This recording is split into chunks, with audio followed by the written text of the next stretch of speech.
당신의 마음에 안부를 묻습니다. 마음주치 노래하는 의사 김창기입니다. 일 때문에 힘들고 다른 사람 때문에 힘들다고 하소연을 하지만 내 존재가 한없이 작게 느껴지고 무력하다고 생각되는 그 순간, 그때가 가장 힘들죠.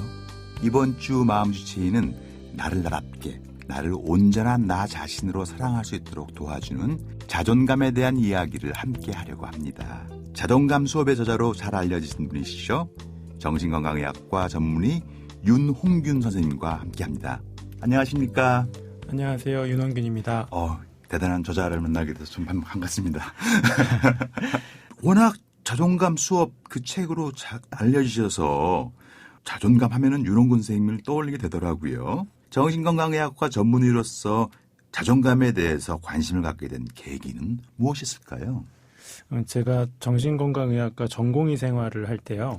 매주 월요일마다 담당하는 환자에 대해서 간략하게 브리핑을 하는 시간이 있었습니다.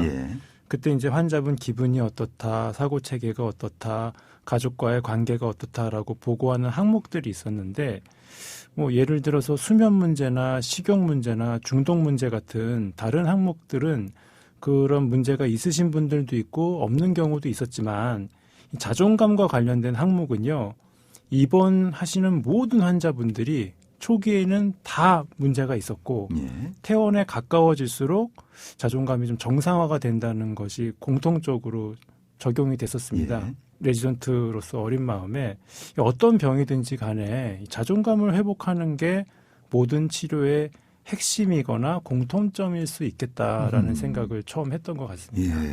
회복의 증거인 자존감에 대해서 공부를 더 하시게 된 거군요. 네, 그때부터 좀 관심이 있었습니다. 많은 분들이 자존감이라는 낱말을 알지만 정신건강의학에서 의미하는 자존감이라는 게 무엇인지 정확하게 잘 모르시는 것 같아요. 네, 자존감은 자신에 대한 평가를 의미합니다. 자신을 얼마나 존중하는가, 또 얼마나 사랑하는가로 생각할 수 있습니다. 이게 왜 중요하냐면 똑같은 사건을 겪어도 자신을 어떻게 인식하는지에 따라서 반응이 달라질 수 있기 때문입니다. 예를 들어서 시험에 떨어졌을 때 어떤 사람은 자기 자신을 나는 불합격을 하더라도 재도전을 할 수 있는 사람으로 생각할 수 있으면 회복이 빨라지겠죠. 하지만 나는 앞으로 모든 시험에 떨어질 사람으로 인식하고 있으면 우울해지는 강도가 훨씬 셀 수밖에 없습니다. 그렇죠. 그러면 내가 자존감이 높다 또는 낮다 이런 걸 어떻게 할 수가 있죠? 이 자존감은 주관적인 자기 평가니까요. 나는 내가 어떤 사람이라고 생각하는가에 대한 답을 적어보는 방법이 있습니다.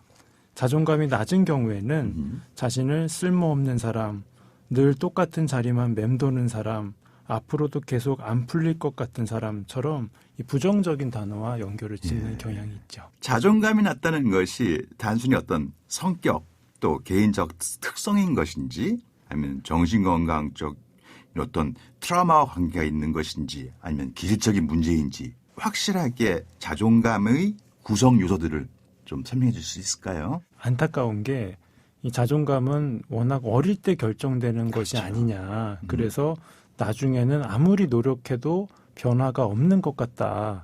난 원래 그런 사람이다. 난 이게 성격이다라고 자포자기하는 경우가 많습니다. 그런데 이 뇌라고 하는 기관은 끊임없이 변화하면서 또 새로운 생각과 인식을 만들어내는 그런 기관입니다. 그래서 추후에 성인이 됐더라도 어떤 경험을 하느냐에 따라서 달라질 수가 있다고 생각합니다. 자존감을 키우는 첫 번째 스텝으로 어떤 이야기를 좀 해주시겠습니까? 우선은 세상에 객관적인 사람은 없다는 것을 강조를 하고 싶습니다. 누군가가 어떤 판단을 하고 우리에 대해서 어떤 의견을 제시한다고 해도 그것은 제각기 그 시간에 자기만의 판단일 뿐이라는 거죠. 그거는 단지 오늘 우리 감정에 따른 본인만의 생각이라는 것도 함께 기억을 해줬으면 좋겠습니다. 그렇죠. 마음주치의는 오스카와 대한정신건강재단과 함께합니다. 저는 내일 다시 당신의 마음의 안부를 물으러 돌아오겠습니다.